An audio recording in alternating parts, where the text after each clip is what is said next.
नमस्कार।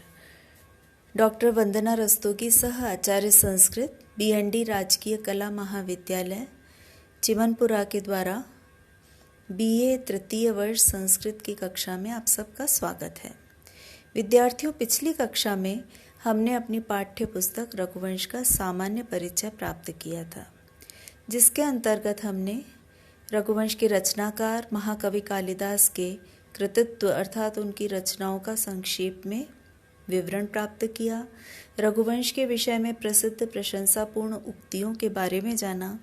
लौकिक संस्कृत साहित्य के भेदोपभेद का वर्गीकरण करते हुए हमने यह जाना कि रघुवंश श्रव्य काव्य के अंतर्गत पद्य काव्य महाकाव्य है। इसी क्रम में आज हम रघुवंश की कतिपय काव्यगत विशेषताओं पर विचार करेंगे। लघुत्रयी। संस्कृत साहित्य में लघुत्रयी के अंतर्गत कालिदास की 3 कृतियों को परिगणित किया जाता है: कुमार संभव, मेघदूत और रघुवंश। रघुवंश के कथानक के आधार पर हम इस काव्य के उपजीव्य काव्यों के बारे में जान सकते हैं। ये उपजीव्य काव्य हैं वाल्मीकि रामायण और पद्म पुराण। उपजीव्य काव्य वे काव्य कहलाते हैं जिनके आधार पर कोई कवि अपनी रचना के कथानक को तैयार करता है।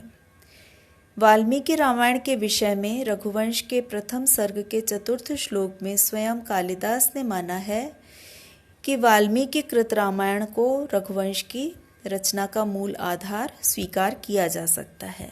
उनके द्वारा कहा गया है, अथवा कृत वाग द्वारे वंशे अस्मिन् पूर्व सूरिभिः।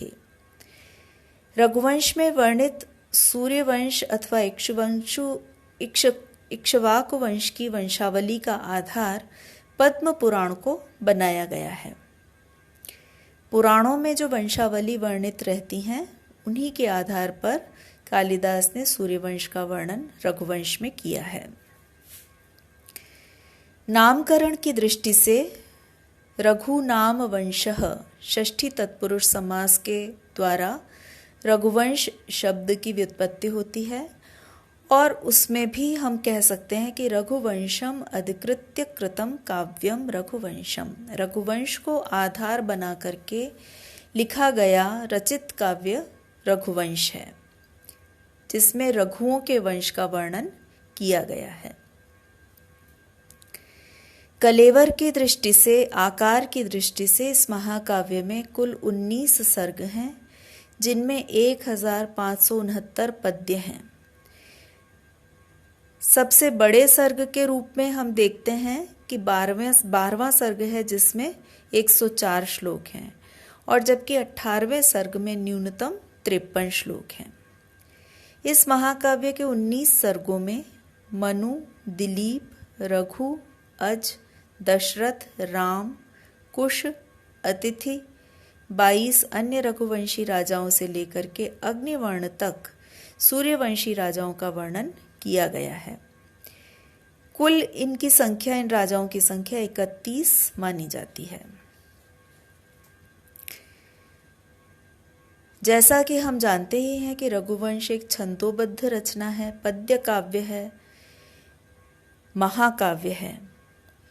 तो नियमानुसार महाकाव्य के एक सर्ग में एक ही छंद का प्रयोग किया जाता है और सर्गांत में, सर्ग के अंत में छंद परिवर्तन किया जाता है। इस नियम का निर्वाह कालिदास द्वारा भी किया गया है। रघुवंश में जो सर्वाधिक प्रयुक्त छंद है वो है उपजाति छंद। संपूर्ण रघुवंश में 578 पद्य उपजाति छंद में निबद्ध हैं। इसके उपरांत यदि किसी छंद का सबसे अधिक प्रयोग किया गया रघुवंश में, तो वो है अनुष्टुप छंद, जिसके 548 पद्यों का उल्लेख, पद्यों का निर्माण कालिदास ने इस काव्य रचना में किया है। रस, रीति और गुण ये काव्य के अपरिहार्य अंग होते हैं। रघुवंश महाकाव्य का अंगी रस है वीर रस। तथापि करुण, शांत, संयोग श्रृंगार, विप्रयोग श्रृंगार इत्यादि रसों का भी सम्यक समावेश अलग अलग प्रसंगों में किया गया है।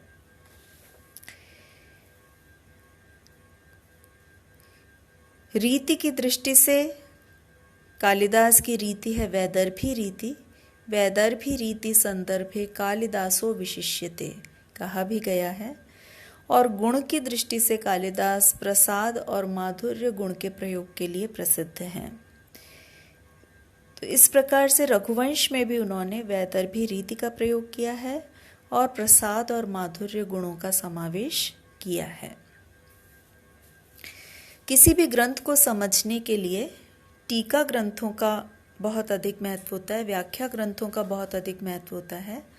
कालिदास के ग्रंथों पर, कालिदास की रचनाओं पर, रघुवंश पर अनेक टीकाओं का निर्माण विद्वानों द्वारा किया गया है, जिनमें से मल्लिनाथ की संजीवनी टीका सबसे अधिक प्रामाणिक मानी जाती है।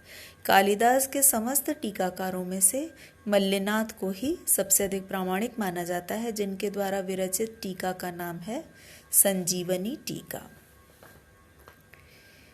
इस प्रकार से हमने आज कालिदास द्वारा विरचित रघुवंश महाकाव्य की काव्यगत विशेषताओं के बारे में चर्चा करी। आगे की कक्षा में हम कालिदास द्वारा रघुवंश के विभिन्न सर्गों में क्या कथानक प्रस्तुत किया गया है, इसके बारे में विचार करेंगे। धन्यवाद।